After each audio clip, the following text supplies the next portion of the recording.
It's the number one fault that no one pays attention to because they don't think it's important. We're at Simon here at Carus Green doing some tip videos and I'm chucking stuff to Simon.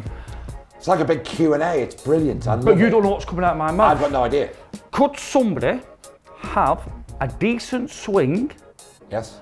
and somehow over the months or years the grip slipped and that's cocking up the swing? 100%.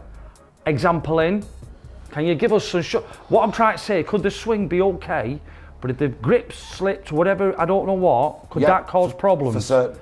And they could be thinking they're swinging shite, but really it's the grip. Right, so what everybody does is they go fight the effect.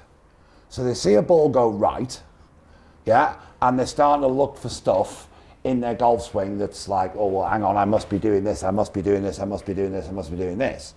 What people will do, because they are fighting, because we're human beings and we react to what we see, and then we overcompensate to what we see.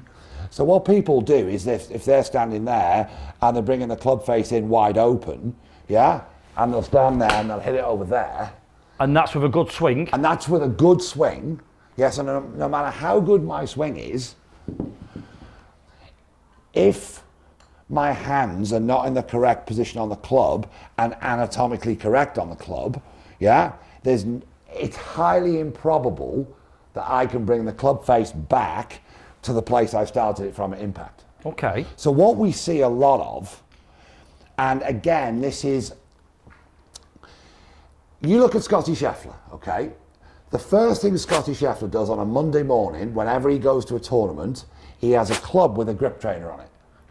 And Scheffler, the first 30 minutes of his practice session is making sure his grip's correct. Is that right? 100%. So if it's good enough for the number one player in the world, it should be good enough for all of our golf mates to make sure that we're making sure that we're absolutely perfect on the handle. So if I've got my hands turned too far to the right, yeah, when I come back to impact, my arms are going to come back to their natural hanging position. Where's that ball going to go? Left. The swing's the same. So if I then turn my hands too far to the left, yeah, and I come back at impact, that face is going to be wide open. Where's the ball gone? Right. Absolutely. Swing's the same.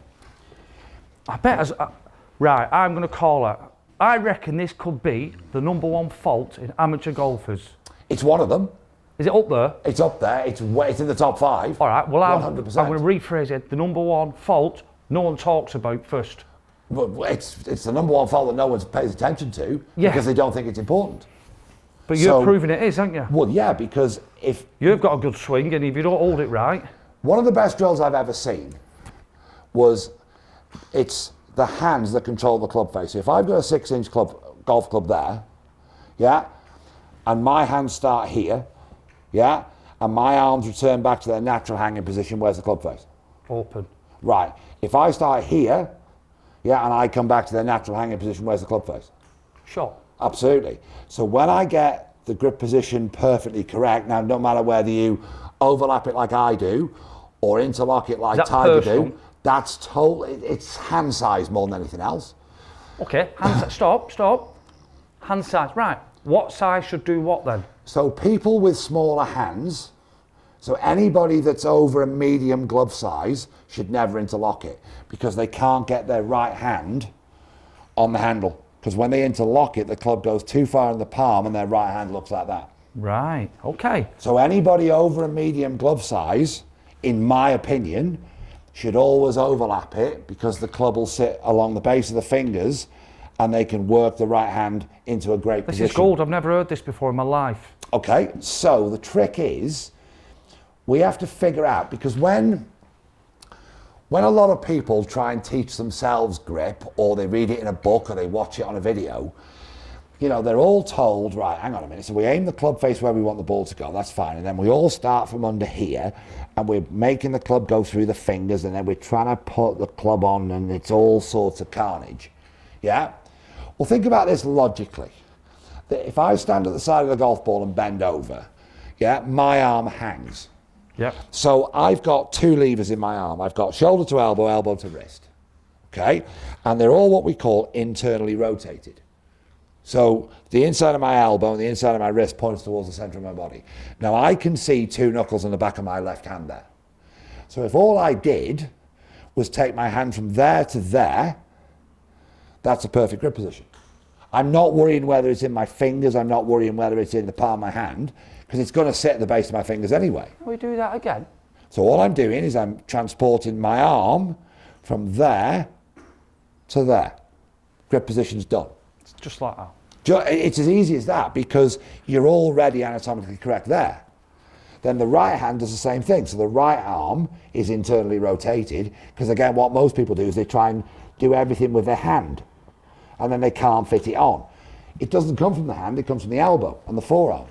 So once the left hand's on, yeah, the right, it all comes from the right elbow. So whether I'm overlapping it like I do, the right elbow turns inward, the right wrist turns inwards, and I cover the left thumb up with the fleshy part of my right hand. Would you say then people who have got an half decent swing and it's the shot shapes, not what they normally do, will they start getting handsy with the swing if they've got the wrong grip? Well, what they'll invariably do is, if a person sees the ball go right, they won't think about changing this. They'll think, well, hang on a minute.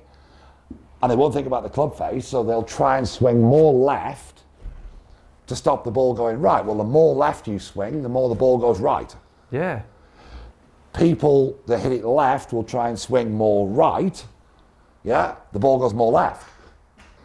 As us normal, average golfers, Yep. don't look at the obvious thing first. Because they don't have a process. They don't have... This is me included.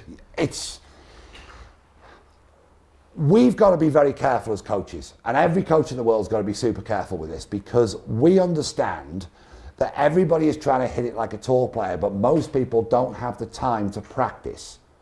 So what we really try to do is create quality over quantity. Of course. So you can stand in your house, yeah, let your left arm hang, put it on the club, let your right arm hang, whether you're overlapping or interlocking, it doesn't matter, let it hang, put it on. Now, you've got 2 independent units there working as one unit, haven't you? Yeah, class. So what we've then got, we've got the highest probability then of bringing that club face back to absolutely the same place that we started it from. And the ball does what the ball does. It gently draws 3 yards and we're in great shape. Simon, if anyone needs a lesson, is it Skillist you're still on? I'm still on Skillist. I'm available at Carus Green pretty much 7 days a week. And Instagram, they can DM you in that way? Instagram, they can DM me. Facebook, they can get me wherever they want. Simon, thank you very much. I think Pleasure, that's mate. going to help a lot of people. Perfect.